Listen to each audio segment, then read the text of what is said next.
Bonjour, nous sommes le 28 septembre. Je produis une courte vidéo qui va être un complémentaire de ce que j'ai déjà fait. De l'information qui m'est venue de je ne sais plus quel endroit. Et c'est du monde anglophone que c'est venu. Et ça a été rapporté dans le télégramme de plein feu. Alors je me lance parce que j'avais ça en main, mais j'ai trop d'informations, je l'ai oublié. Mais ça va vous donner beaucoup d'espoir. OK? Alors, je vais y aller très rapidement. Vous lirez Genèse 12 dans son intégralité pour vous mettre en contexte. C'est la promesse que Dieu a faite à Abraham. Et il lui demande, l'Éternel dit à Abraham, va-t'en dans ton pays, OK? De ta patrie et de la maison de ton père, dans le pays que je te montrerai. Je ferai de toi une grande nation. Donc, il lui fait la promesse d'une nation. Mais vous devez savoir, le contexte, c'est que sa femme, Sarah, était totalement stérile. On nous dit qu'au moment de la promesse de Dieu, de faire de sa descendance une grande nation, Abraham avait 75 ans. OK? Et donc, Abraham a décidé d'obéir à ce que le Seigneur lui demande, puis il rentre dans la terre promise. Je vous ai parlé de la différence entre rentrer dans la terre promise et qu'on voit dans le Lévitique 25 qui débute le calcul des jubilés versus que ça ne nous dit pas que la nation doit être proclamée une nation comme un pays officiellement. C'est à partir du moment que ils rentrent à l'intérieur de la terre promise que les jubilés commencent.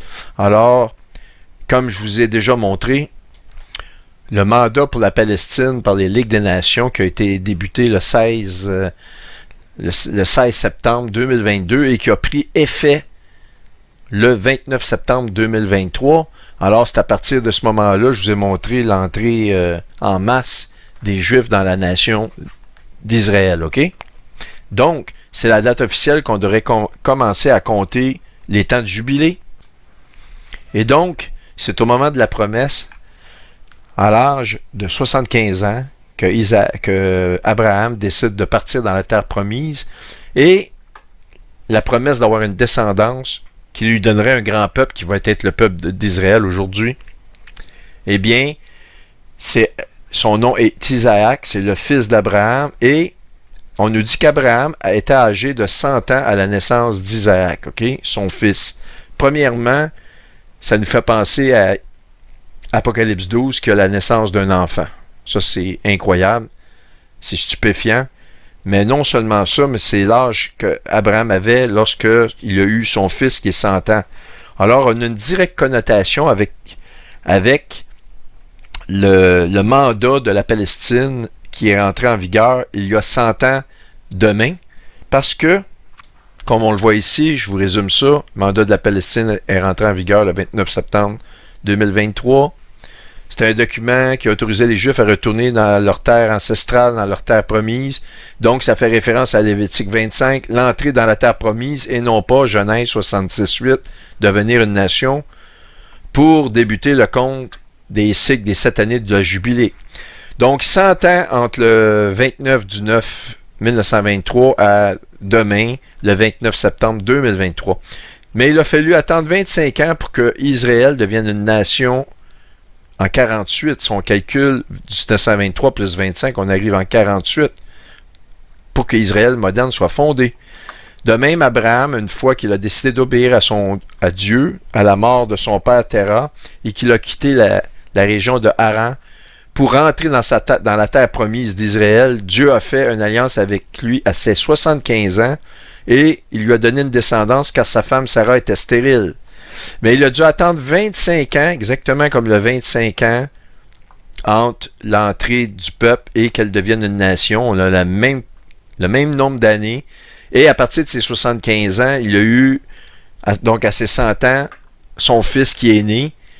Puis là, on a comme la naissance d'un fils qui se fait dans le ciel. Je veux dire, c'est hallucinant, là. Je veux dire, de même que depuis le mandat de la Palestine, depuis 1923, il aura fallu attendre 25 ans pour la fondation d'Israël, comme je l'ai dit, mais tous les chiffres on arrive au même chiffre que la promesse que Dieu a faite à Abraham. Ça, c'est extrêmement prophétique.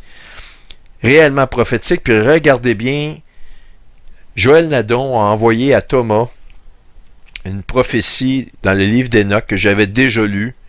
Je savais que ça avait rapport à la fin, mais bon, sauf que j'ai quand même une mémoire enfouie assez importante. J'ai pas nécessairement une très bonne mémoire, mais on dirait que les choses que je lis me restent en mémoire, puis je me dis j'ai déjà lu ça, puis je vais finir par le trouver. Merci encore une fois, Joël. J'enregistre ceci parce que il semble me dire qu'il n'a pas le temps de faire une vidéo, mais c'est Joël qui a amené ça à Thomas. Thomas me l'a envoyé ce matin. Et regardez ceci, c'est extrêmement extraordinaire. Vous pourrez remercier Joël et Thomas Lang, pour ceux qui le connaissent. Bref, l'information est circulée, puis je vous montre ça. J'ai été dans le texte d'Enoch qui vient de l'Éthiopien et qui a été traduit en anglais. Et je vais vous dire, c'est la seule version qui a du bon sens, c'est celle en anglais et non pas en français. J'ai utilisé le moteur de traduction qui est beaucoup amélioré et ça fait quand même pas mal de sens. C'est pour ça que vous l'avez en français. Mais de grâce, si vous voulez lire le livre d'Enoch, prenez pas la version française, c'est du n'importe quoi. C'est extrêmement mal traduit. Vous allez manquer l'essentiel de ce que ce livre-là apporte. Et je vais vous lire ça rapidement. Ici, le contexte, ça se passe avant l'Arche de Noé. Enoch avait reçu son calendrier. Il ne nommait pas les mois comme le mois de Tishri. Il n'y avait pas de nom. C'était des portes du ciel. Il y avait la porte 1, 2, 3, les secteurs du ciel. Mais ni plus ni moins, il avait 12 mois séparés également de 30 jours. Avec un jour intercalé entre les saisons. Alors, c'est un calendrier qui fonctionnait donc sur 364 jours.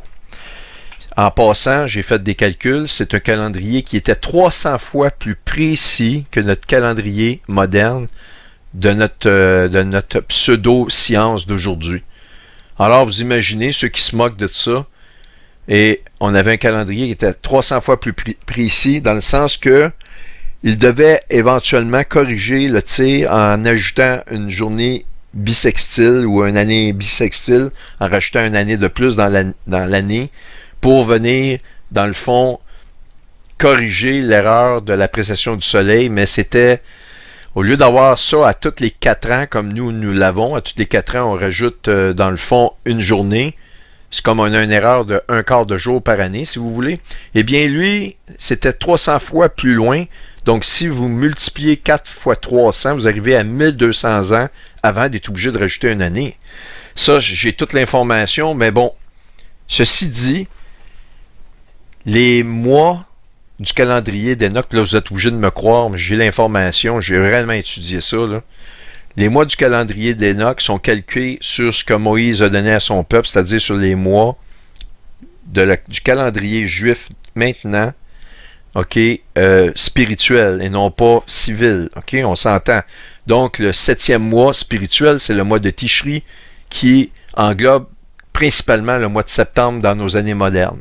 Ceci dit, gardez ça en tête, c'est arrivé avant l'Arche de Noé et c'est une vision prophétique et non pas un événement qui se passe. Alors, voici, en l'an 500, le 7e mois du 14e jour du mois de la vie d'Enoch. Pour vous situer, cette année, ça tombe demain, le 29. OK? Pour cette année. Dans cette parabole, vous allez voir, c'est une vision prophétique. OK? C'est plus qu'une parabole, c'est une vision prophétique. Ici, le mot n'est certainement pas bien traduit. J'ai vu comment un puissant tremblement de terre fit trembler le ciel des cieux, et l'armée du Très-Haut et les anges, 1000 et 10 000 fois 10 000 furent troublés d'une grande inquiétude. On parle des hommes sur terre. Vous êtes bien d'accord que 500 ans de notre ère, il n'y avait pas une population qui va dans le sens ici, qui nous parle de milliards de personnes. OK? Ça correspond à de nos jours et non pas à il y a 500 ans après la création. Je continue. Et le chef des jours était assis sur le trône de sa gloire, et les anges et les justes se tenaient autour de lui. À quoi ça vous fait penser? Eh bien, je vais vous le dire. Et donc, le chef des jours, c'est réellement le Seigneur. Des anges qui l'entourent, etc. On voit ça dans le chapitre 4 de l'Apocalypse, qui est réellement la vision de l'enlèvement. La première voix que j'avais entendue comme le son d'une trompette, donc on confirme au son d'une trompette, me dit « Monte ici », on monte. Aussitôt, je fus rêvé en esprit, donc c'est réellement, la Bible nous parle de l'enlèvement comme étant la bienheureuse expérience. Et voici, il y avait un trône dans le ciel, et sur ce trône, quelqu'un était assis, c'est exactement ce qu'on lit ici. Le chef ou le Seigneur est assis sur le trône de sa gloire, qui correspond au soleil au niveau astronomique. Donc, sur le trône, quelqu'un était assis, et autour du trône, je vis 24 trônes, et sur ces trônes, 24 vieillards assis revêtus de vêtements blancs, et sur leur tête des couronnes d'or. Du trône sortit des éclairs et des voix de tonnerre. Donc, c'est réellement les cieux qui sont ébranlés, et on nous dit exactement ça dans le livre d'Enoch. Les tremblements de terre qui fit trembler le ciel.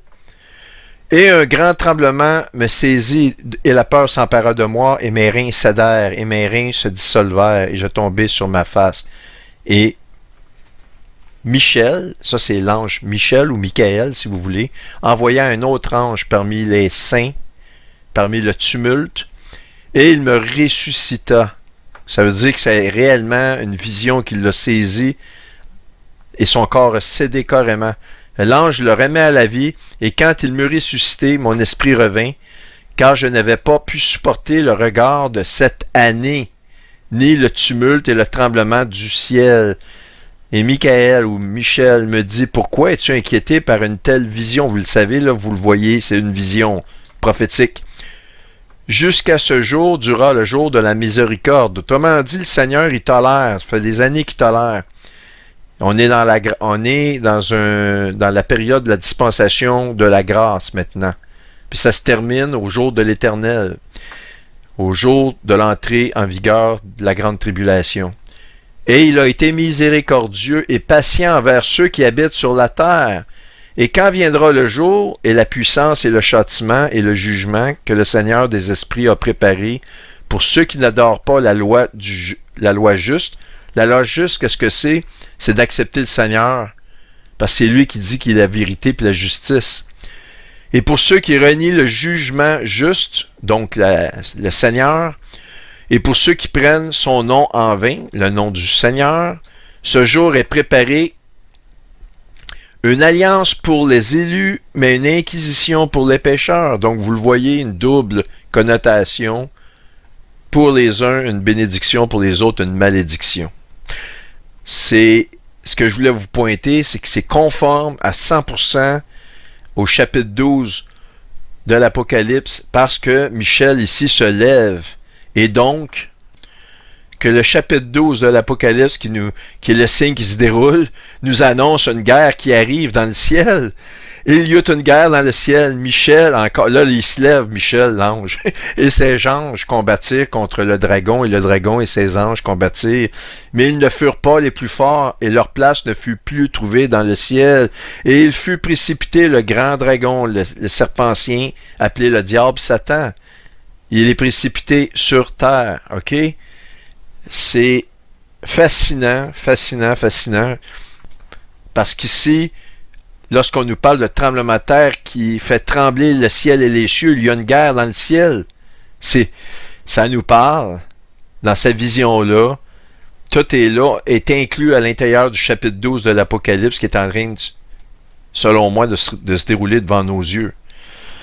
Alors, voici, je peux pas vous en dire plus. Évidemment, cette vidéo-ci est facultative, mais j'espère que elle va vous plaire. J'ai d'autres matériels en réserve, mais celle-ci, je la termine là, qu'elle soit assez courte pour vous donner le temps de les écouter. Je m'excuse si les précédentes ont été très longues, mais il fallait absolument que je prenne partie par partie, puis faire durer le temps que ça prenait pour bien l'expliquer. Et aussi, c'était beaucoup compliqué pour moi de faire 5 vidéos de 15 minutes pour faire finalement un sujet d'1h15. Si vous n'avez pas le temps de les écouter, vous ne les écoutez pas. Si vous avez le temps, tant mieux. Je vous demande de les écouter au complet parce que si vous partez, vous écoutez juste les 5 minutes de la fin, vous n'allez pas comprendre l'importance. Mais bref, vous faites ça comme vous voulez. C'est vous, les patrons de qui dirigez le temps que vous avez de disponible. Là-dessus, merci de votre écoute.